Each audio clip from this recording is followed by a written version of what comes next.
but feel proud and hopeful for a brighter and a better future, not only for our profession, but for our country as well. It gives me utmost pleasure to congratulate the qualifying students and their families on your hard-earned success.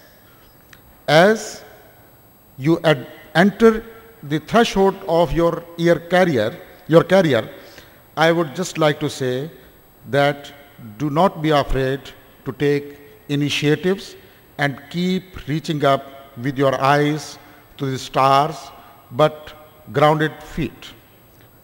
Remember, it takes a great man to accept his mistakes and even a greater to learn from mistakes. So we all have to learn from our past experiences. The truth is, there will be disappointments and frustrations along the way. Your life will not be perfect. No one is. But each and every one of you will have to be different in life, and what will make your life different from anyone else is the way you will deal with setbacks. Try to be optimistic and positive all the time, because it is the innate optimism that will take you high and above on a journey called life. While you celebrate your successes, I would like you to always remember the struggle and the journey you went through before reaching to this point. And also, don't forget contributions of many that stand behind you in these accomplishments and now celebrate with you in this joyous day. Indeed, it would not be all wrong if I say that you have not been here today without the love and the support of the people closest to you. One of the greatest challenges you will face in life would be balancing your personal and professional lives. But don't make mistakes of leaving them behind, though even they will be forgiving. But don't make them forgive too much. Your success will be sweeter and your disappointments will be easier to bear if you have the love and support of family and friends. Now, dear members, past students, you are the pole bearer of CA profession. And let me assure you that this profession gives you a lot of respect, stature, and opportunities. But it also gives you responsibility. The responsibility to be sincere, committed, dedicated to your profession and your own institute. You will be delighted to learn that your institute will inshallah complete 50 years of its establishment on July 1, 2011. Accordingly, the Council of the Institute has decided to celebrate this year, 2011, as the Golden Jubilee year. There will be many programs to be held during this year, providing its members to stay in contact and contribute for the cause of the profession. And I have been honored by the Council of the Institute to lead the Institute in this historic year.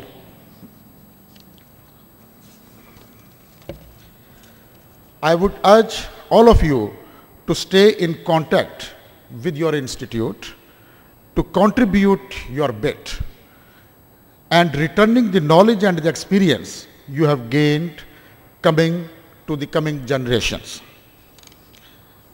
I would like to take this opportunity to applaud and thank the Southern Regional Committee for their dedication and hard work in putting together this beautiful evening for the first time on this scale in the history of the Institute.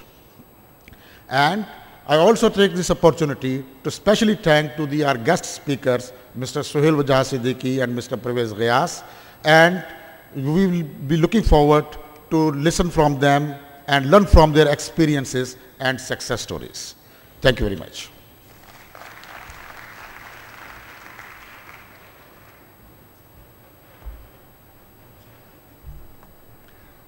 Thank you, Mr. President. Now I would like to invite our first guest, Mr. Suhail Wajahat H. Siddiqui, Managing Director and Chief Executive Officer, Siemens Pakistan Engineering Company Limited, to address the audience. Mr. Suhail Wajahat H. Siddiqui.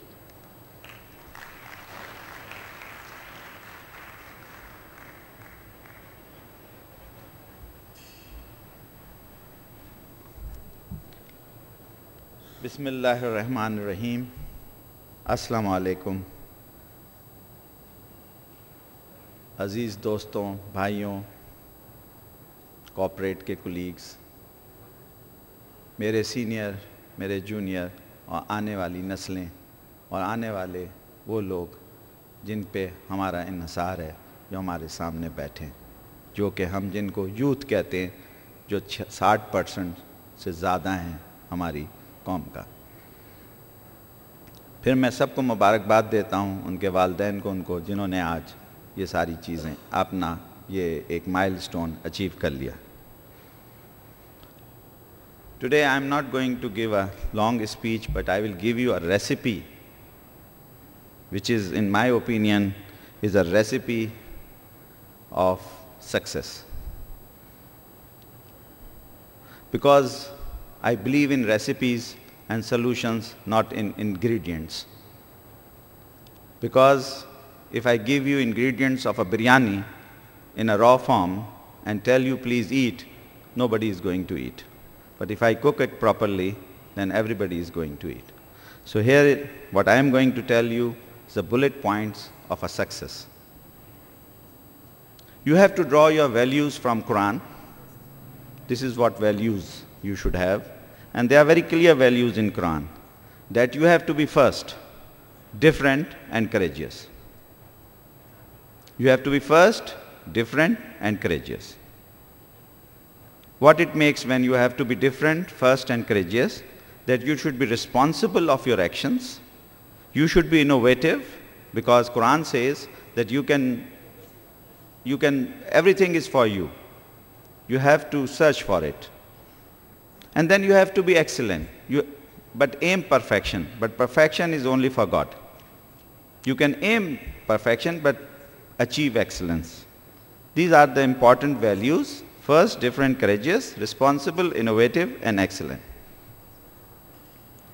How you can achieve all these things? This is something which I give 7 words, that is Hamse. H-A-A-M-S-E-Y. Because it's all belong to H. H means human, A means attitude, the other A means approach, M is your market wherever you serve, S is service, E is execution where we fail normally, and Y is the yield for which we run, which is not actually the aim. If you do the first 6 things properly, the 7th Y will come automatically. So don't run after the result, but run after those where it starts. So this is something very important. And how to achieve this? You can only achieve this thing then that there is a prism. If you put a white light through a prism, you get 7 colors. So in terms of accounting or whatever, the 7 colors which I know, which I have actually thought of, is 7 colors are growth. You must have learned about Vibgyo, violet, indigo, and this makes life. If you mix all these 7 colors, you get a white light. So to get a white light and light at the end of the tunnel, we need growth. How to achieve growth? You should have excellent people. How to make people excellent? You should have proper processes. How to make processes? What processes bring? They channelize to in a uniform manner to bring the productivity. If your productivity goes high, your cost goes down. If your cost goes down, your cash improves. If your cash improves, you will have profit for sustainability. And this is what our problem in our country is, because we don't have cash, we don't have productivity. That's why we keep on asking IMF, Kerry Lugar or whatsoever for our deficits.